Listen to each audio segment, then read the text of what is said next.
오늘 이 시간에는 믿음의 사랑을 더하라, 믿음의 사랑을 더하라 이런 말씀으로 은혜를 나누길 원합니다. 여러분이 너무나 잘 아는 한 은퇴한 공직자가 지성에서 영성이라는 책에 자신이 세례를 받고 난 다음에 이런 얘기를 합니다. 자기가 평생 앞만 보고 달리다가 살다가 보니까 멈춰서서 돌아보니까 세 가지를 모르고 살았다 그러더라고요. 첫째가 뭐냐면 인생에 대해서 너무나 내가 모르고 살았구나. 그래서 자기는 하나님을 내가 알아야겠다. 그래서 하나님 앞에 은퇴하고 난 다음에 하나님 앞에 나와 영접하고 세례받고 그리스도인이 되었다. 두 번째는 내 아내에 대해서 내가 너무나 몰랐다. 앞만 닮아보니까 평생 아내하고 대화 한번 제대로 해본 적도 없고 이러고 살아서 어떻게 할 거냐. 그래서 내가 이제 아내하고 대화도 많이 하고 여행도 많이 하겠다. 그렇게 결정했다 그럽니다. 세 번째는 내가 이웃에게 너무나 베풀지 못하고 살았구나. 사람만 본다면 맨날 경쟁하고 짓밟고 올라가다가 보니까 그들에게 내가 베풀며 사는 것을 잊어버렸구나. 이제는 내가 가진 것을 가지고 나누며 살았으면 좋겠다. 이제 은퇴한 이 유명한 너무나 잘 아시는 분이죠. 이 은퇴한 공직자가 인생을 마무리하면서 정말로 내가 훌륭한 하나님 앞에서 행복한 그리스도인으로 마무리하겠다라고 하는 글을 썼습니다. 우리도 마찬가지 않으십니까? 여러분 나이가 50이 넘고 60이 다 되고 또 나이가 들수록 무엇인가 한번 이루겠다라고 죽어라고 뛰었는데 나중에 보니까 남는 게 하나도 없더라고요. 돈 좀 벌려고 그랬는데 돈도 남지 않고요. 사람도 남지 않더라고요. 저희 아들하고 차를 타면서 이렇게 오랫동안 차를 타면서 아들이 아빠 나 평생 어떻게 사는 게 가장 행복한 삶일까요? 믿음 생활에 대한 얘기는 당연히 했겠죠. 그러면서 아빠 삶에서 어떤 게 제일 중요해요? 그래서 제가 그랬어요. 제일 중요한 건 사람이란다. 사람을 놓치면 아무것도 갖지 못하니까 우리가 좀 못 갖고 있고 성공하지 못해도 사람만은 놓치지 말자. 그랬습니다. 그렇습니다. 제일 중요한 것 잃어버리고 살지 않으셨습니까?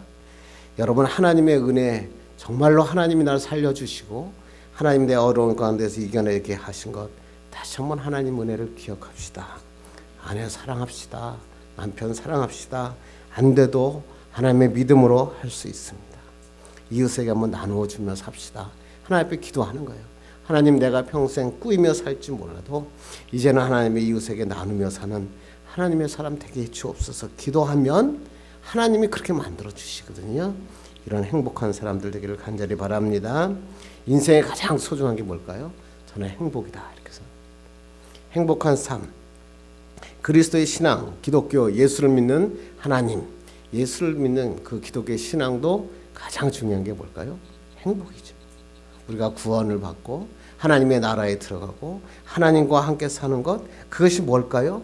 행복이다 그럽니다. 이러한 행복을 얻기 위해서 반드시 필요한 게 있어요. 여러분 다 살아보시면서 이제 결정하시고 나이가 많으시면 이제 알거든요. 내 이러한 행복한 삶을 사는데 가장 중요한 게 뭐죠? 믿음이더라고요. 믿음. 하나님을 알아야 정말로 행복한 걸 알 수 있겠더라고요. 그런데 믿음 가지고 좀 부족한 게 있어요. 더 해야 될 게 있어요. 믿음을 가진 자들이 하나만 더 추가하면 돼요. 그게 뭐죠? 사랑이에요. 믿음의 사랑만 더하면 행복한 그리스도인, 그리고 마지막에 행복한 인생의 마무리를 지을 수 있다. 저는 그렇게 생각합니다. 오늘 본문 말씀이 그 말씀이죠. 예수님께서 지금 이 사람들에게 이 사랑에 대해서, 믿음에 더해야 될 사랑에 대해서 말씀하고 있습니다. 이 성경의 본문이 이렇죠. 예수님께서 예루살렘에 들어오니까 막 이 적대자들, 막 유대인들과 이런 사람들이 막 예수님을 공격해서 막 그 사람마다 막 어려움에 빠지게 하고 기회가 있을 때마다 막 시험해서 예수를 잡으려고 막 노력합니다. 바리새인과 헤롯 당원들이 나와서 이렇게 합니다. 가이사에게 유대인들이 세금을 내는 것이 좋습니까? 틀립니까? 이건 이렇게 답해도 틀리고 저렇게 해도 답해도 틀립니다. 그런데 예수님께서 뭐라 그러시죠? 동전을 갖고 와봐라. 그랬더니 거기에 가이사의 그림이 있죠. 그러니까 동전을 보여주면서 뭐라 그래요? 가이사의 것은 가이사에게, 하나님의 것은 하나님께 바치라. 그랬더니 이들이 아무 말도 못하고 두 번째 사두개인. 사두개인은 뭐죠? 부활을 믿지 않는 자들이잖아요. 그 부활을 믿지 않는 사두개인들이 와서 지금 예수님에게 수원법에 대해서 가지고 설명합니다. 예수님에게 이렇게 묻습니다. 예수님 성경의 율법에 보니까 자기 형이 죽으면 동생 형수가 살아 있으면 동생이 또 그 사람의 그 아내로 맞이하고, 그래서 7 형제가 있었는데 7 형제에서 그에서 전부 다 그 아내가 7명의 형제의 아내가 되었습니다. 수원법이죠. 그럴 때 만약에 부활이 있다면, 부활하면 그때 그 여자는 누구의 아내가 됩니까? 예수님이 대답하지 못할 것이다 이렇게 물은 거죠. 예수님이 뭐라 그러시죠? 너희는 성경도 모르고 하나님의 능력도 모르는 자들이다 이렇게 얘기하시면서 부활하면 시집도 가지 않고 장가도 가지 않는다. 그래서 하나님께서, 예수님께서 그들에게 대답하십니다. 오늘은 3번째 질문이죠. 바리새인의 율법사라고 하는 사람이, 선생님 율법 중에서 어느 것이 가장 큽니까? 여러분 너무 잘 아는 율법의 613가지의 율법을 가지고 예수님이 613가지를 어떻게 얘기하시나 듣고 싶다 이거죠. 그랬더니 예수님께서 뭐라고 간단하게 얘기하시죠? 뭐라고 얘기하시죠? 하나님을 사랑하고 이웃을 사랑하라. 이 두 계명으로 정리해 버리시는 놀라운 말씀이죠. 이 말을 바꾸면 이러는 거죠. 너희는 하나님 믿는다고 믿음을 갖고 있지만 믿음에서 사랑이 빠지면 그건 형식적인 믿음이다. 율법사들아, 바리새인들아, 종교인들아, 믿음의 사랑을 더하며 살아라. 그렇게 하나님께서 바리새인들과 율법사들의 믿음을 책망하신 말씀이 오늘 우리가 읽은 성경입니다. 그래서 오늘 우리는 본문을 통해서 어떻게 하면 우리가 믿음의 사랑을 더할 수 있을까? 어떠한 사랑을 더할까? 한번 나눠보고 은혜를 나누기를 간절히 바랍니다. 제 친구가, 동창이 하나가 저에게 아주 긴 글을 하나 저에게 카톡으로 보냈더라고요. 그런데 제가 너무 은혜 받았어요. 그 어느 미국의 흑인 소년 이야기더라고요. 뉴욕의 브루클린 빈민가에서 5명의 형제에서 태어났다 그래요. 집안은 너무나 힘들었고 아버지는 한 달에 $20 정도 돈을 버는 정말로 가난한 집안이어서 세상 사람들에게 멸시받고 희망이 없고, 그리고 맨날 밤만 되면 하늘을 쳐다보면서 눈물을 흘리면서 이 소년이 삽니다. 근데 이 13살 때 이 아버지가 이 소년에게 옷 한 벌을 줍니다. 야, 이 낡은 옷 한 벌이면 얼마 정도 될 것 같냐? 그랬더니 이 소년이 이렇게 얘기합니다. 그거 기껏해야 $1밖에 안 되겠는데요. 그랬더니 아버지가 그 소년에게 이렇게 얘기합니다. 이걸 가지고 나가서 $2를 받아갖고 와라. 그때 이 소년이 이렇게 얘기합니다. 아니 $1 갖고도 사지 않을 텐데 어떻게 $2를 팔 수 있겠습니까? 그때 아버지가 이렇게 합니다. 너는 왜 해보지도 않고 안 된다고 생각하느냐? 너가 이거를 $2를 받아온다면 우리의 가난한 집안이 많은 도움을 얻지 않겠니? 그러니까 이 소년이 가만히 생각하고, 아버지가 하도 그렇게 얘기하니까 이 낡은 옷을 정성껏 빱니다. 그리고 집안엔 다리미가 없으니까 거기서 가서 손으로 펴가지고 잘 밟아서 널어서 주름을 폈습니다. 지하철역에 가서 $2에 좀 이걸 사달라고 6시간 동안 소리를 외쳤더니 지나가던 사람이 $2에 이 옷을 사줍니다. 집에 들어왔더니 집안에 있는 사람들이 너무나 감사했어요. 지금 어려운데 $2나 벌었으니까 너무나 감사하죠. 열흘 후가 지났는데 아버지가 또 낡은 옷을 또 하나 갖고 왔습니다. 옷을 갖고 와서 하면서 말이, 야, 이 옷을 $20에 좀 팔아갖고 왔으면 좋겠다. 그랬더니 아니 $2도 받기 어려운데 이걸 어떻게 $20까지 받을 수 있습니까? 그랬더니 야, 한번 생각해봐라. 너도 $20를 팔 수 있는 방법이 있지 않겠니? 아버지가 이렇게 얘기합니다. 그래서 이 소년이 가만히 생각해보다가 어떻게 하면 이걸 $20에 팔 수 있을까? 그래서 자기 그림을 그리는 사촌 형이 생각난 거예요. 그래서 사촌 형한테 가가지고 도널드 덕하고 미키마우스를 그 옷에다가 그림을 그립니다. 그래 그 그림을 가가지고 아주 부자들이만 다니는 사립학교 앞에 와서 그걸 펴놓고 옷을 사달라고 그래요. 그래서 한참을 이랬더니 어떤 집사가 꼬마를 데려갔던 꼬마가 저게 너무 이쁘다, 그림을 이쁘다. 그러니까 거기 옆에 같이 시중드는 집사라고 하는 사람이 그걸 갖다가 $20에 사줍니다. 그런데 사주니까 이 소년이 너무 그림이 이쁘다고. 그러니까 그 사람이 뭐야? 보너스로 $5를 줍니다. 그래가지고 그 낡은 옷 하나를 $25를 가지고 갔는데, $25 집에 갖고 가니까 자기 아버지가 한 달 버는 월급입니다. 그러니까 집안에 난리가 났어. 근데 그 아버지가 그냥 놔둘 줄 알았더니 한 10일 지났더니 또 소년을 부르고 낡은 옷 한 벌을 딱 줍니다. 하면서 야, 이 옷을 $200에 좀 팔았으면 좋겠다. 아무리 생각해도 이걸 $200에 팔 수 있는 방법은 하나도 없었습니다. 그래서 고민하다가 이 사람이 생각하는데, 그때 이제 아마 미녀 삼총사라고 하는 인기가 드라마가 인기였는데, 파라 포셋이라고 하는 그 여자 주인공이 뉴욕에 온다는 소문을 듣고 이 소년이 생각합니다. 야, 저 사람한테 가서 사인을 받아야겠다.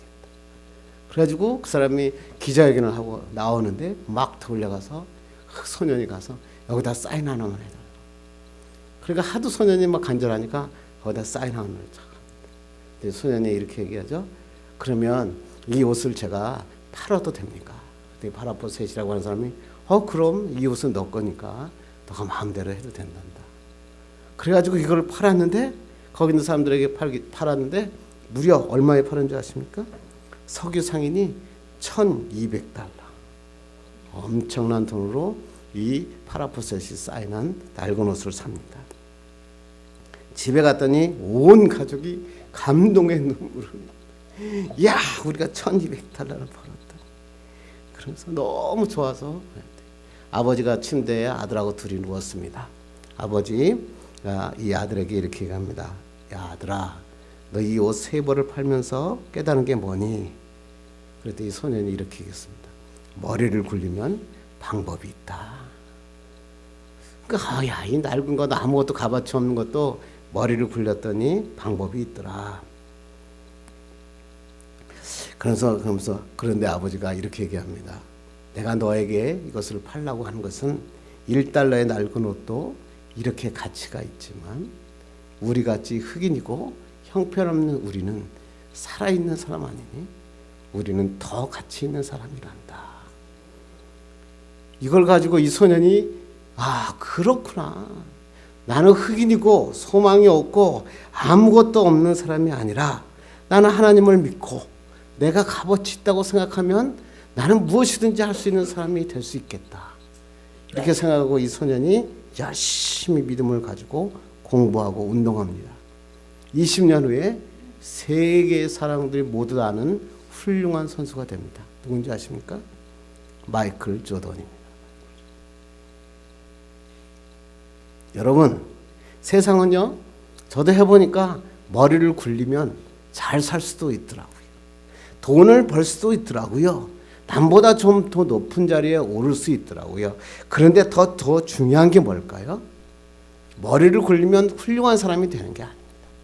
믿음을 가지면, 나에 대한 가치를 가지고 살아가면 인생에서 행복한 사람으로 살 수 있다.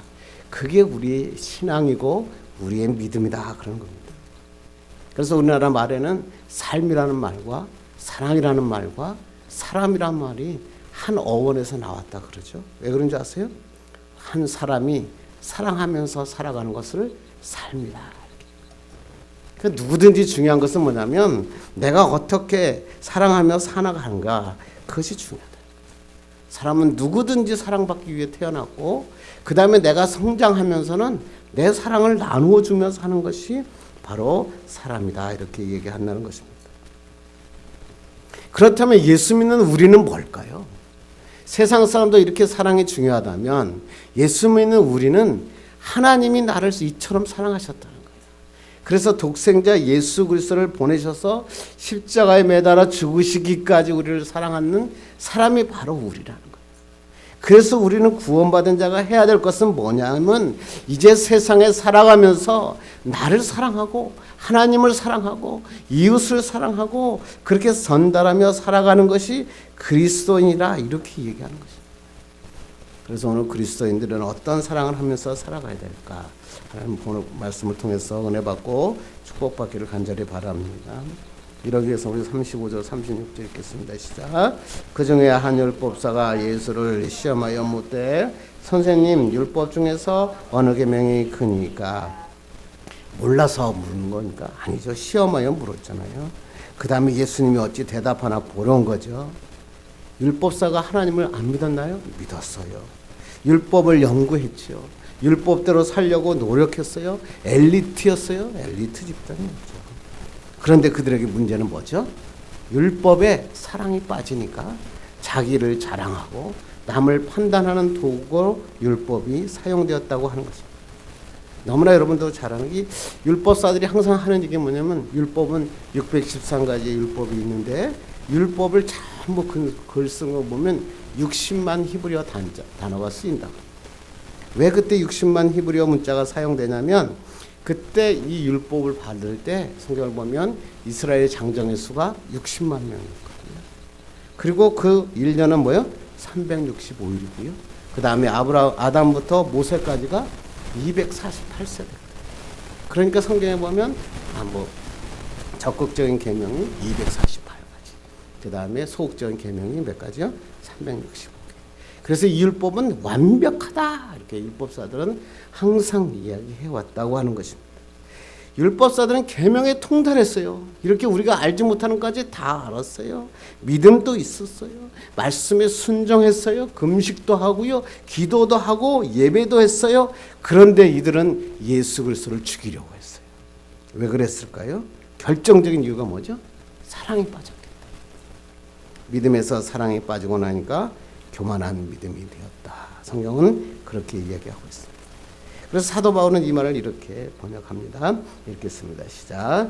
내가 예언하는 능력에 있어 모든 비밀과 모든 지식을 알고 또 산을 옮길 만한 모든 믿음이 있을지라도 사랑이 없으면 내가 아무것도 아니요.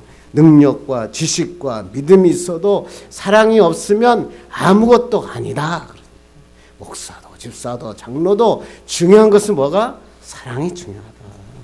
믿음의 사랑이 더해졌을 때 성장하고 믿음의 사랑이 더해졌을 때 생기 있고 살아있는 믿음 생활을 할 수 있다. 오늘 우리에게 말씀하고 있습니다. 비노바 바베라고 하는 사람이 책에서 이렇게 얘기합니다. 사랑은 전기 에너지와 같고 믿음은 스위치와 같다. 사랑은 뭐야? 이 사랑만 한다면 무한한 사랑의 에너지가 넘쳐난다는 거예요. 그런데 중요한 것은 뭐냐면 이 사랑의 에너지를 넘치게 하기 위해서 뭐가 필요하다? 믿음이라고 하는 스위치가 필요하다. 내가 아내와 부부가 사랑할 때 그 사람이 사랑하면 엄청난 일을 할 수 있는데 더 중요한 게 하나 있더라. 뭐예요? 믿음이다. 믿음의 스위치를 누르니까 사랑이 폭발하고 역사가 일어나더라. 그래서 그 사람이 이런 얘기를 하죠. 사랑의 힘이 세상을 지배한다. 그러기 위해서 뭐가 필요하다? 믿음의 스위치를 눌러라. 전기를 보면 여러분 오늘 제가 교회 와 보니까 좀 컴컴하더라고요.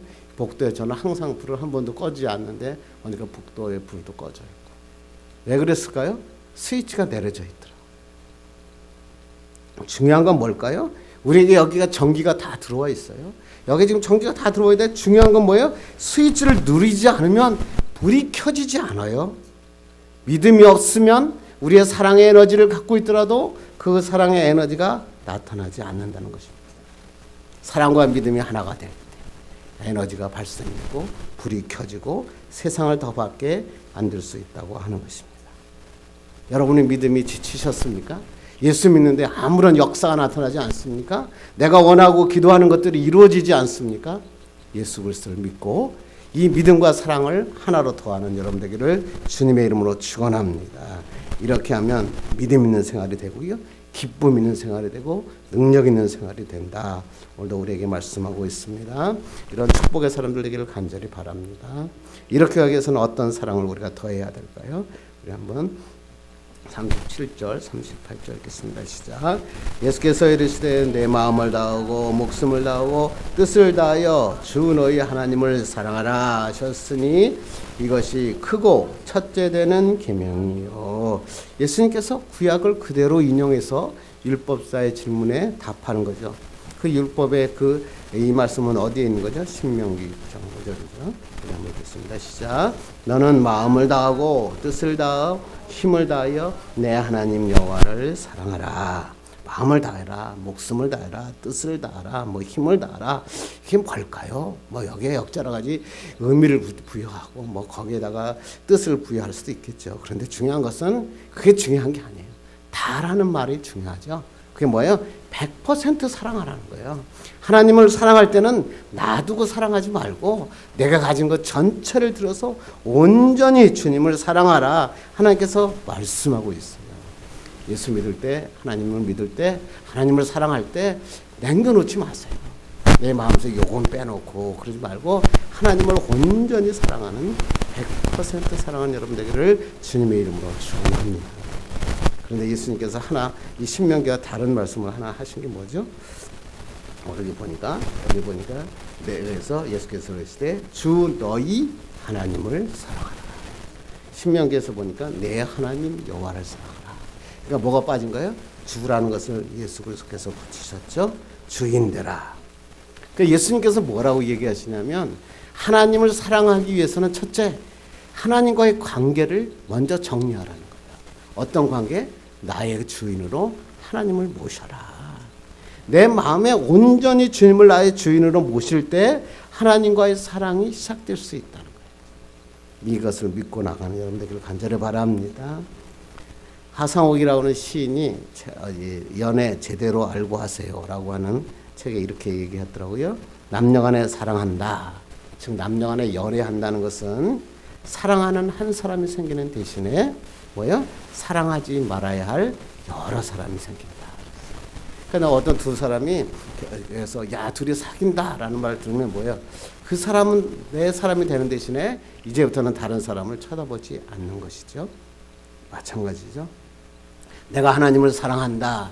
예수 그리스도를 믿는다. 예수 그리스도 앞에 신앙생활을 한다. 하나님께서 우리에게 하는 마지막에 하나님을 사랑하는 순간에 내가 주인 삼았던 모든 것들을 내려놓으라는 거예요. 욕심들, 내가 바라고 있던 것들, 내가 남을 미워했던 것들, 부정적인 생각들, 안 된다고 생각했던 비관적인 생각들 다 버리고 오직 하나님만 붙잡아라. 우상을 버려라. 하나님께서 말씀하고 있다고 하는 것입니다. 여러분 하나님을 믿을 때 하나님을 나의 주인으로 온전히 믿고 100% 주님을 사랑하는 여러분 되기를 간절히 바랍니다. 두 번째 하나님께서 말씀은 뭐냐면 39절 읽겠습니다. 시작. 둘째도 그와 같으니 내 이웃을 내 자신같이 사랑하라 하셨으니 그렇습니다. 내 이웃을 내 자신같이 사랑하라. 성경적으로 이야기하면 좀 복잡한 얘기가 여기 많이 있습니다. 사실은 여기 성경에 내 자신같이 사랑하라 그런다 그래서 내가 먼저 나를 사랑해야 내 이웃을 사랑할 수 있다 이렇게 옛날에 우리 많은 사람들이 그렇게 이해했었는데 그렇지 않다는 것을 여러분 너무 잘 아니까 그냥 지나가겠습니다. 정말로 중요한 것은 뭘까요? 내가 하나님께서 내가 남에게 대접받고자 하는 대로 남을 대접하는 것. 그것이 뭐래요? 바로 내 이웃을 사랑하는 것입니다. 그렇습니다. 내게서 항상 그러잖아요. 내가 잘못하면 우리는 합리화시키잖아요. 용서하잖아요. 그런데 남이 잘못하면 뭐예요? 막 욕하고 비판하고 그러죠. 어느 미국의 교회에서 어느 노숙자 한 사람이 주일 예배 시간이 돼가지고 하나님 앞에 예배 드리려고 갔는데 입구에 딱 들어갔는데 안내원이 못 들어오게 하는 거예요. 그래서 왜 못 들어가게 하냐 그랬더니 지금 들어가시면 안 됩니다.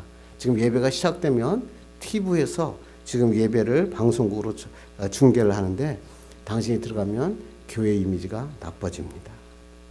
노숙자가 집에 교회에 들어가지 못해서 계단 끝에 앉아서 눈물을 흘리면서 바깥에 나와 있는 외부에 있는 스피커 밑에서 막 울면서 기도하고 예배를 드렸습니다. 야, 세상은 그렇더라도 교회까지 이럴 수가 있는가? 눈물을 흘리고 있는데 누군가 와서 어깨를 툭툭 치는 겁니다.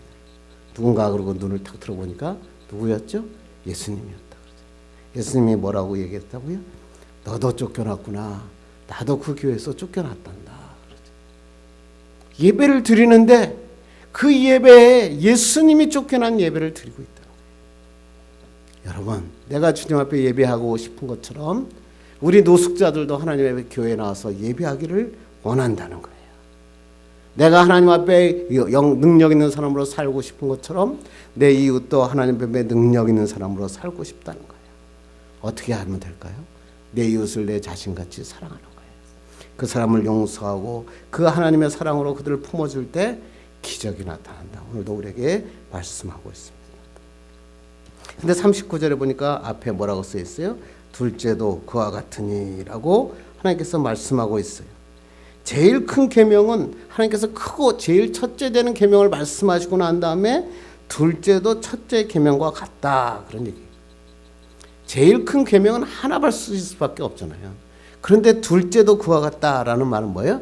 첫째와 둘째는 같은 것이다 이런 얘기죠. 다른 말로 얘기하면 하나님을 사랑한다는 것은 이웃 사랑하는 사람이다. 하나님 사랑과 이웃 사랑은 둘이 될 수 없다. 하나님께서 우리에게 말씀하고 있다고 하는 것입니다. 여러분 하나님 사랑하십니까? 그렇다면 내 이웃을 사랑합시다. 그러면 하나님의 기적이 나타납니다. 하나님의 역사가 나타나기를 간절히 바랍니다. 40절에 이 예수님께서 마지막으로 이 율법사들을 정리해 버리십니다. 40절 읽겠습니다. 시작. 이 두 계명이 온 율법과 선지자의 강령이니라. 두 계명이 뭐죠? 하나님 사랑, 이웃 사랑. 온 율법과 선지자는 뭐죠? 온 구약의 성경 그런 뜻이죠. 근데 강령이다. 크레만타이 걸려 있다. 의존한다 이런 뜻이. 그러니까 한국 국어 사전에 뭐라고 했냐면 어떤 일의 기본이 되는 큰 줄거리라고. 이해하기 좀 어렵죠? 쉽게 얘기하면 커튼과 커튼봉 이런 거 생각하시면 돼요. 여러분이 값비싼 커튼을 샀어요. 그 커튼을 갖다가 그 창문에 걸라 그러면 뭐가 필요하죠? 커튼봉이 필요하죠. 커튼을 커튼봉에 걸 때 비로소 창문을 가릴 수 있다. 그렇죠? 하나님께서 말씀하시는 것은 뭐예요? 너희가 많은 성경의 말씀을 알고 그것을 줄줄이 외워도 거기를 어디에다가 걸어야 된다고요? 하나님 사랑과 이웃 사랑이라고 하는 커튼봉에 걸어야 하나님의 올바른 말씀을 이해하는 것이다 라고 얘기하는 것입니다. 예수님께서 이 말은 다시 말하면 율법사들 이 말씀을 들으면서 정신이 반짝했습니다. 무슨 얘기일까요? 야, 예수님 뭐라고 얘기하는 거예요? 너희들 하나님을 사랑한다고 얘기하면서 이웃을 사랑하지 않는다면 그것이 네가 알고 있는 모든 율법은 잘못된 것이다. 잘못 사용하고 있다. 하나님 예수님께서는 하나님을 사랑하고 이웃을 사랑하는 그 중간에 하나님의 계명의 말씀을 이해하는 자가 되라 이렇게 얘기하는 것입니다. 한국 교회가 좀 어려워요. 제가 이런 얘기는 잘 안 하려고 그러는데 한국 교회 어려우니까 지금 한국 교회에서 많은 사람들이 뭐라고 얘기하죠? 성경으로 돌아가자. 성경으로 돌아가는 게 뭡니까? 이 질문에 답할 수 있어요. 성경으로 돌아가는 게 뭐죠? 성경을 많이 알면 됩니까? 성경은 몇 권이고 성경에 뭐라고 얘기하고 제자 훈련을 많이 하면 교회가 잘 됩니까? 뭐가 빠진 거죠? 율법에 말씀이 빠진 게 아니라 뭐가요? 사랑이 빠진 거예요. 사랑의 양쪽 기둥에 하나님의 말씀이 걸려 있을 때 기적의 역사가 일어나는 거예요. 근데 커튼봉에서 커튼을 분리시키면 커튼봉이 쓰러지잖아요. 커튼이. 내가 쓰임받지 못하는 거죠. 그렇습니다. 두 계명 하나님 사랑과 이웃 사랑을 뻗어나면 자신과 자신의 목적을 위해서 하나님의 말씀이 사용된다고 하는 것입니다. 여러분 우리 마음속에 다 잃어버려도 하나님 사랑하고 이웃 사랑하는 건 놓치지 맙시다. 그렇게 하면 하나님의 성경으로 돌아갈 수 있습니다. 세상의 교회를 보면서 한탄하며 걱정하지 할 필요가 없습니다. 우리는 하나님을 사랑하고 이웃을 사랑하고 순수한 마음으로 하나님 앞에 나갈 때 하나님의 역사가 일어나고 기적의 역사가 일어나는 것입니다. 이런 축복의 사람들 되기를 간절히 바랍니다. 제가 미국에서 하도 심심해가지고요. 그래 가니까 우리 저기 애들이 공부하러 하니까 차가 없으니까 움직이지를 못하더라고. 그래서 뭐 아침에 학교 갔다가 저녁에 오니까 뭐 할 게 없어요. 그래서 마지막 날 야 그래도 영화 한 편은 보고 가야겠다. 그래가지고 영화관을 갔어요. 그랬더니 우리 한국에는 아직 상영되지 않은 I Can Only Imagine 여러분 아세요? 청년들은 많이 아는데 미국의 CCM 밴드인 머시미라고 하는 사람이 부른 거죠. CCM 노래 중에서 가장 많이 판매되는 250만 장이나 CD가 팔리는 엄청난 곡이죠. 노래를 만든 사람은 바트라고 하는 사람인데요. 이 사람이 술과 폭력으로 휘두르는 아버지 밑에서 자라죠. 엄마도 도망가고 단둘이 사는데요. 매일 두들겨 맞고 매일 술 취해서 들어오고. 아버지가 풋볼 선수였는데 옛날에 추억만 얘기하니까 자기가 풋볼 선수가 돼서 아버지를 기쁘게 하려고 했는데 풋볼 선수가 갔다가 완전히 다 부상돼가지고 선수로 일어서지 못합니다. 그래서 우연히 들어간 합창단을 갔는데 합창단에서 이 사람이 노래를 너무 잘 부른다는 재능을 발견합니다. 그래가지고 이 재능을 가지고 하나님을 찬양하며 순회 공연을 하는데 아버지로부터 받은 그 상처 때문에 그 노래가 제대로 전달되지 않습니다. 결국 아버지를 봤는데 이 아버지가 암 선고를 받죠. 암살을 받고 난 다음에 이 아버지가 드디어 내가 잘못한 것을 깨닫고 하나님 앞에 하나님을 영접합니다. 그리고 하나님 앞에 무릎을 꿇고 기도합니다. 죽기 전에 우리 아들과 관계를 회복시켜달라고 하나님께 기도합니다. 결국 아들이 오죠. 아들이 오고 그 아들을 보면서 이 아버지가 그 아들을 껴안습니다. 예수를 그리스도를 믿는 믿음이 더해지고 거기에 사랑이 더해지니까 그 부자가는 화해하게 되고 아버지는 결국 죽습니다. 그리고 죽고 장례식을 마치고 가는데 그 아버지가 쓴 노트 하나가 있었어요. 그 노트에 뭐가 써 있었냐면 I can only imagine. 10분 만에 이 바트가 I can only imagine이라고 하는 노래를 만들었는데 이게 대히트를 칩니다. 전 미국을 휩쓸고 전 세계를 휩습니다. I can only imagine라는 뜻은 이런 겁니다. 주님의 곁에서 서게 될 때 어쩔지 나는 상상할 수밖에 없어요. 그날이 와서 내가 아들의 면전에 서 있는 것 나는 상상할 수밖에 없어요. 이제 내가 하는 일은 당신을 영원히 찬양하는 것밖에 없는 것을 나는 상상할 수밖에 없어요. 내가 하나님 앞에 설 때 어떻게 설까? 내가 우리 아들 앞에 어떻게 내가 앞에 설까? 나는 오직 주님만 찬양하는 자로 살겠다. I can only imagine. 근데도 막 눈물이 나요. 여러분, 세상에 믿음의 사랑이 더해지면 이러한 용서가 일어날 수 있고요. 하나님을 찬양할 수 있고 그때 부르는 찬양은 진정한 그리스도인의 찬양이 될 수 있습니다. 여러분 성경을 보면서 교회 다니면서 이러잖아요. 이웃을 사랑하면서 자기 가족을 빼고 얘기하더라고요. 가장 가까운 이웃이 누구죠? 내 가족이에요. 근데 그 용서가 되나요? 안 되더라고요. 정말 막 상처를 많이 받은 가족일수록 부모로부터 받은 상처 그거 용서가 안 되는 거예요. 자기 아내로 남편으로 받은 상처 용서가 안 되는 거예요. 어떻게 용서할 수 있죠? 믿음 없이는 불가능해요. 믿음을 가지면 용서할 수 있습니다.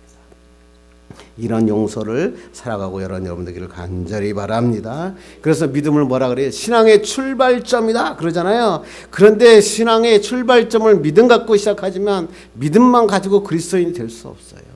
거기에 뭘 더해야 된다고요? 사랑을 더해야 돼요. 나의 주인 되신 하나님을 확인해야 돼요. 여러분의 인생의 주인은 하나님이라는 것을 믿어야 돼요. 그거 온전히 믿을 때 축복과 역사가 일어나요. 100% 주님께 드립시다. 예배합시다. 찬양합시다. 하나님 앞에 나올 때 뜨겁게 찬양하는 거예요. 남이 나 쳐다보면 어떡하지? 저 사람 대학교 나왔는데 나 쳐다보면 어떡하지? 나는 그 나이가 몇인데 남이 쳐다보면 어떡하지? 그런 거 생각하지 마세요.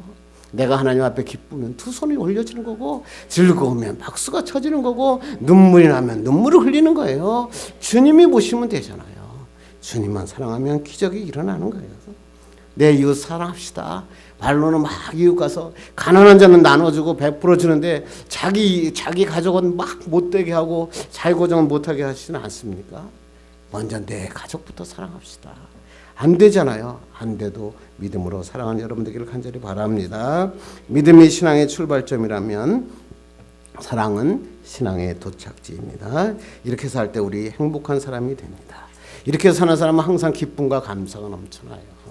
우리 꿈의 교회가 이런 교회가 되기를 간절히 바랍니다. 믿음의 사랑을 더해서 능력 있는 교회, 기쁨 있는 교회, 행복한 교회 되기를 간절히 바랍니다. 기도하겠습니다. 하나님, 오늘도 믿음의 사랑을 더하라 말씀을